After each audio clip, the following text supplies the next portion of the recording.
جی ناظرین، پروگرام میں ایک بار پھر خوش آمدید۔ ہم بات کر رہے تھے کہ پاکستان کو درپیش چیلنجز اور کورونا کے بعد کی جو صورتحال ہے، جو اب ہم نے گفتگو کے شروع میں بات کی کہ ری ڈراز ہونے جا رہی ہیں باؤنڈریز، تو مطلب کیا نقشہ ابھرتا ہوا نظر آ رہا ہے؟ بہت امپورٹنٹ ری ڈرال ہونی ہے اور وہ بہت ہی ضروری ہو چکی ہے۔ دنیا یہ کہہ رہی ہے کہ تو مڈل ایسٹ کی باؤنڈری کو بہت عرصے سے ڈرا کرنے کی کوشش کی تھی لیکن وہ کر نہیں سکے۔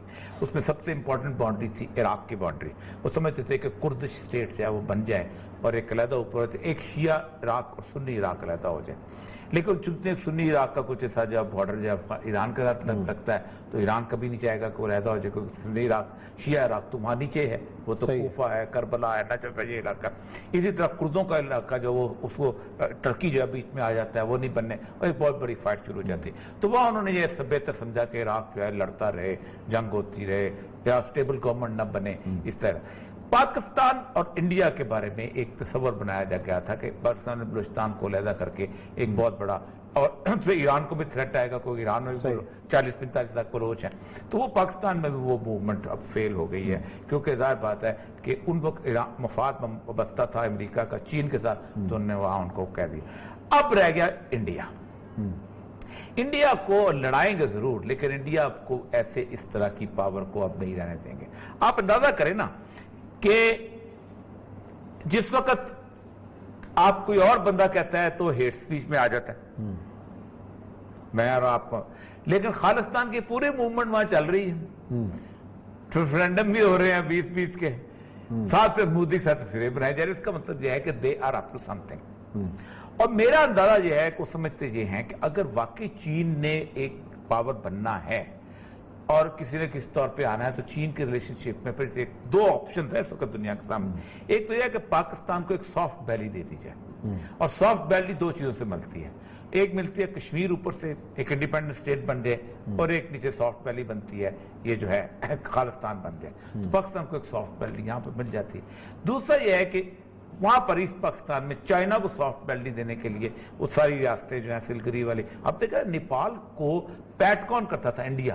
پیچھے کون ہوتا تھا؟ امریکہ اور یہ لوگ۔ اور یہ پاکستان سے مسئلہ یہ کہ یہ جنگ اب انیویٹیبل ہو گئی، اور جنگ جب انیویٹیبل ہوتی ہے تو جنگ لڑی ہی جاتی ہے۔ دنیا پوری میں پاکستان بڑا عجیب سا غریب ملک ہے، میں پاکستان دنیا کا پہلا ملک دیکھا ہے۔ امریکہ 1901 میں فلپین جائے، کٹ کھائے، مسئلہ کوئی نہیں۔ 1940 میں چانگ کا شیخ کے ساتھ مل کر لڑے، کٹ کھائے، فوج ذلیل ہو واپس آ جائے۔ ویتنام لڑے، فوج ذلیل ہو واپس آ جائے۔ وہاں لڑے، کیا نام ہے اپنا، افغانستان میں لڑے، فوج ذلیل ہوا، کوئی فوج کو گالی نہیں دیتا وہاں پر۔ پاکستان میں واحد ملک دیکھا ہے کہ ذرا سی بھی صورت، آپ دیکھیں نا، آپ اس پاکستان کی سچویشن کو انالیسس اگر ہم کریں تو اس پاکستان کے اندر ایک نہیں ملٹی فورسز تھیں جو اس کے اندر ڈیسٹیبلائز کر رہی تھی۔ رشیا اس کو موجود تھا، امریکہ کر رہا تھا، انڈیا اپنے فوجیں انٹر کر دی تھی اس ملک کے اندر، اور ہم نے ہمیشہ ان لوگوں کا ساتھ دیا کہ جو، اور ان کو ہیرو بنا کے پیش کیا جو انڈیا کے ساتھ مل کے چاہتے تھے کہ انڈیا کی فورسز آئیں اور ہمیں آزاد کروا دیں۔ بالکل ایسے ہی ہے نا کہ آج پنجاب میں سے کوئی شخص بیٹھ کے سوچے، کوئی بھی لیڈر، کہ انڈیا کی فوج آئے اور مجھے آزاد کرا کے لے جائے، تو ہم اس کو کیا کہیں گے؟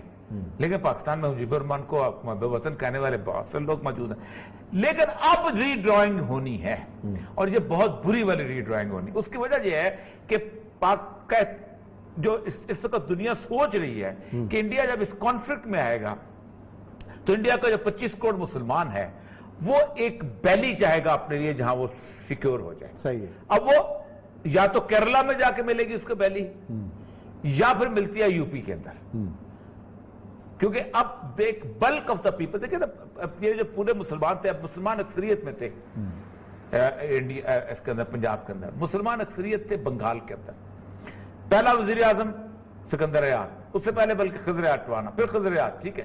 وہاں کون تھا؟ ابوالقاسم فضل حق، اس کے بعد ابوالقاسم فضل حق، حسین شیخ سہروردی، بنگال کے وزیر اعظم پورے پروونس کے، لیکن اکثریت میں تھے، اکثریت نے ایک جگہ لے لی، اب نہ کوئی ہریانہ میں رہ سکا، نہ کوئی امرتسر میں رہ سکا، نہ کوئی جلندھر میں رہ سکا تھا۔ اسی طرح دوبارہ، کیونکہ اتنی بڑی پاپولیشن جو ہے انڈیا کے اندر اب پھیل نہیں سکتی، اب وہ سیکورٹی میں ایک طرف جائے گا. دیکھیں میں ایک آرٹیکل پڑھ رہا تھا اسی انڈین اس کے اندر, انہوں نے کہا احمد آباد کے ارد گرد جو آپ نے 7 لاکھ بندے آباد کیے ہیں نا, احمد آباد میں آلریڈی مسلمان جو ہیں وہ 40% کے قریب ہیں. یہ 7 لاکھ آپ نے بم ایجاد کر لیے ہیں جو احمد آباد سے آپ کو نکال دیں گے ایک دن, کیونکہ ہر بات ہے آپ نے تو ان کو غریبوں کی بستی بنائی ہے, تو غریب آدمی جب وہ ٹوٹ کے پڑے گا اس کے اوپر تو اندر والے ساتھ مل گئے. تو یہ جو اگلے 6 مہینے ہیں یہ پوری دنیا کے لیے بہت اہم, اور 2020 کے اینڈ میں 2020 کے بعد فروری مارچ تک لوگ سمجھتے ہیں کہ ری ڈرائنگ ہو جائے گی. یہ 1920 کے بعد 100 سال بعد ری ڈرائنگ ہوگی. 1920 تک کچھ نہیں تھا, ایسے ہی تھا سارے کی ساری. آپ خود سوچیں کہ 1920 تک کبھی کوئی فریج یہودی کسی نے سوچا ہی نہیں تھا کہ وہ فلسطین میں جا کے آباد رہے گا. اور 1920 کے اندر پہلا ایلیا جو ہے وہ آیا ہے. ایلیا کہتے ہیں وہ ان کی سفر جو ہوتا ہے, وہ سفر کراس کر کے آیا ہے اور آ کے ریگستان میں آباد ہو گیا. 1920 سے پہلے عراق نام کا ملک ہی کوئی نہیں ہوتا تھا, سعودی عرب نام کا ملک ہی کوئی نہیں ہوتا تھا, شام نام کا ملک ہی کوئی نہیں ہوتا تھا. یہاں تک کہ ایون ایرانی حکومت جیسے بالکل اور طرح کی حکومت کر کے بن چکی ہوئی تھی, لیکن اس صفوی حکومت تھی, لیکن یہ سارے ملک موجود ایگزسٹ نہیں کرتے. تاجکستان, ایون یہاں تک کہ بوسنیا ہرزیگووینا کوئی ملک نہیں تھا, یوگوسلاویا کوئی ملک, بلغاریہ, صوفیا کوئی ملک نہیں تھا, چیکوسلوواکیا کوئی ملک. یہ وہ ملک تھے جو کہ بڑی امپائرز کے ساتھ تھے, خلافت عثمانیہ کا حصہ تھے. اسی طرح یہاں پر آ جائیں, پاکستان کوئی ملک نہیں تھا, برما کوئی ملک نہیں تھا, نیپال کوئی ملک نہیں تھا, سری لنکا کوئی ملک نہیں, ریڈیو سیلون, یہ سارے کے سارے امپائرز ہوتی تھی, اور امپائرز بدلی. پھر آگے آ جائیں 1945 کے بعد جس وقت کے وہ آیا تو پھر بہت سارے اور ملک کریٹ ہوئے. اب ری ڈرائنگ جو ہے اب وہ کہتے ہیں جو ملک ہمیں تقسیم کر لیں بڑے غلط کیے ہیں. اب ایک طرف سے وہ طاقتیں ہیں جو اس کو ری ڈرا کریں گی. دوسری امپورٹنٹ ترین چیز جو اپنا میں نے بھی شاید ڈسکس کیا تھا کہ اس وقت دنیا میں جو کرونا کا انسیڈنٹ ہے اس سے یہ ثابت کر دیا ہے کہ دنیا میں انسانوں کو ایک خاص موقع کے اوپر کچھ چیزوں کو فالو کرانے کے لیے جمہوریت بدترین نظام ہے. اچھا, اور کہتے ہیں کہ جو میں اس دن بھی شاید ڈسکس کیا تھا کہ جو واشنگٹن پوسٹ کی جو بہت بڑی بحث چل رہی وجہ ہے کہ جن ملکوں کے اندر جمہوریت نہیں تھی انہوں نے انسانوں کی جانوں کو بچا لیا, اور چائنا نے بچا لیا. انہوں نے اپنے آپ کو صحیح طرح فالو کر لیا, ان کے ہاں تھاٹ پروسیس ٹھیک تھا, ان کے ہاں سلیکشن آف دی ڈاکٹرز ان کی وہ ٹھیک تھی. تو اس کا مطلب یہ ہے کہ سب سے بڑی بات ہے وہ کہتے یہ ہے کہ اس کرونا میں اگر 1-2 سال اور چل گیا تو بہت سارے ایسے اختیارات ہیں جو حکومت استعمال کرتی ہے جو پہلے نہیں کرتی تھی. مثلا اسکول بند کرنا حکومت اختیار کر رہی ہے, مثلا کرفیو حکومت استعمال کر رہی ہے, مثلا فلاں چیزوں کی پابندی, کانسرٹ پہ پابندی, فلانے پہ پابندی, ایئر لائن پہ پابندی, یہ حکومت. وہ کہتے ہیں جب یہ اختیار استعمال کرنے کی 1.5 سال حکومتوں کو ہوگی عادت تو پھر یہ واپس کوئی نہیں کرے گا. صحیح ہے. اور یہ اختیار ایک دفعہ واپس نہ ہوئے تو اس کا مطلب ہے کہ جمہوریت اب بوریا بستر گول ہے. تو وہ جو لوگ کہتے تھے نا, بزرگ بھی ہمارے کہتے تھے, روحانی لوگ بھی کہتے ہیں, اسٹرانومر کہتے ہیں کہ 2021 میں دنیا کا کوئی نظام کار اور ہی ہو جائے گا, کیونکہ 100 سال پہلے جمہوریت بھی تو نہیں تھی اس ملک میں, اور یہ دنیا چلتی تھی. اس سے پہلے اب بادشاہ تھی, یہ دنیا چلتی تھی. اس سے پہلے ٹرائبلزم تھا, یہ دنیا چلتی تھی. سب کچھ چلتا رہتا تھا. اب اگلا جو سال ہے, یہ جو 2020 کے بعد کا جو سال ہے, یہ بہت بدل جائے گا. اور یہ جو مجھے لگتا یہ ہے, جو میں اگر سمجھتا ہوں جو اچھا, میں بات آپ کی کاٹ رہا ہوں, یہ 5.5-6 مہینے فواد چودھری نے اس تناظر میں تو نہیں کہا ہے؟ نہیں, فواد صاحب تو ایگزسٹ ہی نہیں کرے ہوں گے, نہیں پتہ نہیں کہاں ہوں گے. جمہوریت سے آمریت تک کا سفر جو آپ بیان کر رہے ہیں, نہیں, وہ والی آمریت نہیں ہوگی.